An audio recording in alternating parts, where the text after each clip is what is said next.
In the spring of 1943, a fisherman off the coast of Spain pulled a body from the sea. A British officer, drowned. A briefcase chained to his waist. Inside that briefcase were the Allies' secret plans for their next invasion of Europe, some of the most valuable documents of the entire war. And every single word of them was a lie. The man was a corpse. The British had dressed him, named him, given him a life he never lived, and floated him into the ocean on purpose. Bait for Adolf Hitler. This is Operation Mincemeat, the plan to change the course of the Second World War with a dead man. By the spring of 1943, the Allies had finally driven the Germans out of North Africa. Now they stared across the Mediterranean at their next target, and it was obvious. Sicily, the island at the toe of Italy, the doorway into Hitler's Europe. It was so obvious that Winston Churchill's war planners had a grim private joke.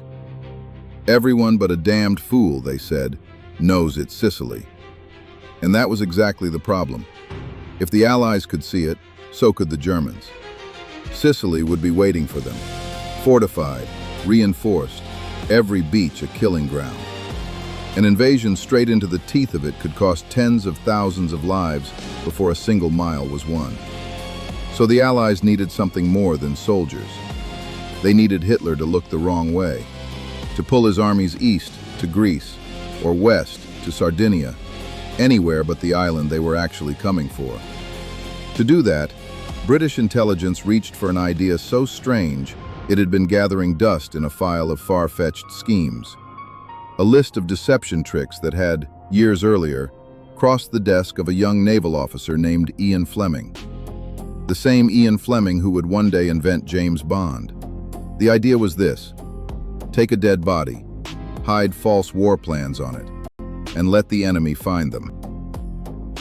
The operation fell to two men, a sharp naval intelligence officer named Ewan Montague, and an inventive RAF officer, Charles Chumley. First, they needed a body, one that could pass as a man drowned at sea. They found him in a London morgue, a homeless Welshman named Glyndŵr Michael, who had died after swallowing rat poison. Whether by accident or by his own hand, no one has ever been able to say for certain. In life, he was a man the world had overlooked. In death, he was about to deceive a dictator. But a body alone would fool no one.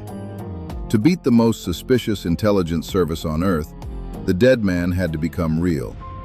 So they built him, piece by piece, into someone who never existed. He became Major William Martin of the Royal Marines. And then they gave him a life. A photograph of a fiancée named Pam, 2 love letters creased from rereading, a receipt for an engagement ring he could barely afford, ticket stubs from a London theater, dated to prove he'd been alive days before, a stern letter from his father, an angry note from the bank about his overdraft. They called it pocket litter, the small, ordinary, true-feeling debris of a real human being. Every detail was a tiny argument that this man had lived. And chained to his wrist, the briefcase. Inside it, the prize, a private letter signed by a real British general, Archibald Nye. On the surface, just shop talk between colleagues, but buried in the casual lines was the secret it was designed to leak, that the real target was Greece, and that any move against Sicily was only a feint. Everything about the man was a fabrication. That was the entire point. He was the man who never was. Just before dawn on the 30th of April, 1943, the submarine HMS Seraph rose silently to the surface off the southern coast of Spain, near the port town of Huelva. Spain was officially neutral, but its coast was thick with German agents, and British intelligence was counting on exactly that. Around 4 in the morning, the officers carried the body up on deck. Their commander read aloud a passage from Psalm 39 over a man most of them knew nothing about, and they lowered him into the sea to drift ashore on the morning tide. It unfolded precisely as they'd hoped. A fisherman found the body. The Spanish authorities, quietly sympathetic to Berlin, let German intelligence examine the documents before returning them. But the operation nearly unraveled on an examining table. Spanish law required an autopsy, and a close one risked exposing that this man had never drowned at all. The Allies' whole gamble now rested on a Spanish pathologist not looking too hard. They got their luck. The body had decomposed at sea, the heat was punishing, and the examiner, with little wish to linger over it, recorded death by drowning and closed the case. The deception held by a thread. The Germans, meanwhile, were careful. They slid the letters out without breaking the seals, photographed every page, and resealed them so expertly the British nearly couldn't tell they'd been touched. Nearly. But the Allies had a secret weapon of their own. They had broken Germany's codes. And so, from a distance, they watched their lie climb the enemy's chain of command, message by intercepted message. And then came the words they had been praying for.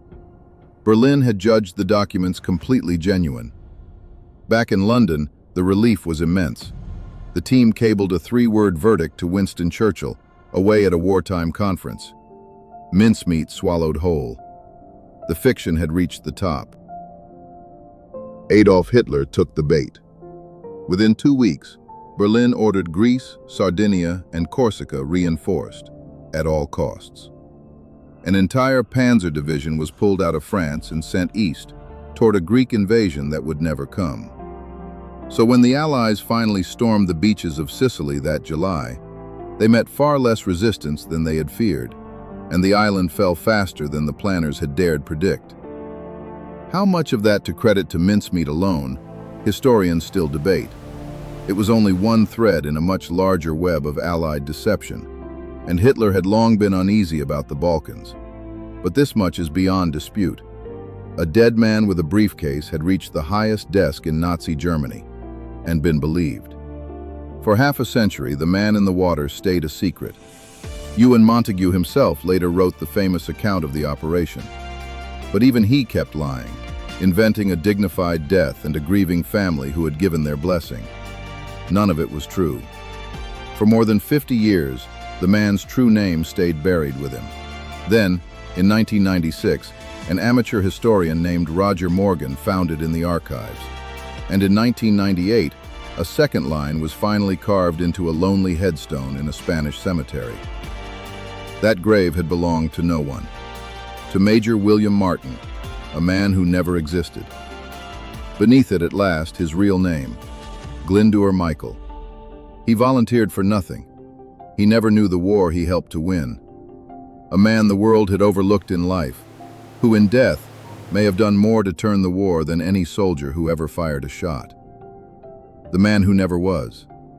And at last, the man who was.